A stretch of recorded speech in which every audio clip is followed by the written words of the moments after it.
Хорвоо ертөнцөөс алга болохыг хүссэн хүн яаж харагдах ёстой юм бол? Хөгшин хавгаа шиг байх хэрэггүй.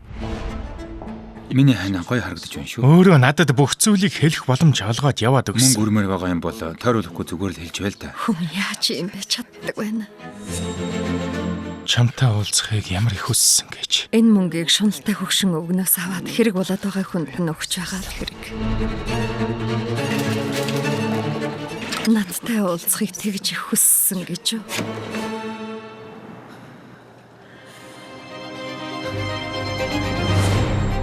Юу ийх вэ? Хаана юу хийгээд байгаа юм бэ? Хурдан банкн дээр хурч ир. Баригдчихлаа. Чи харин энэ гэрээс юу авмаар байна? Өөрийгөө авмаар байна. Дүнсгэр сар.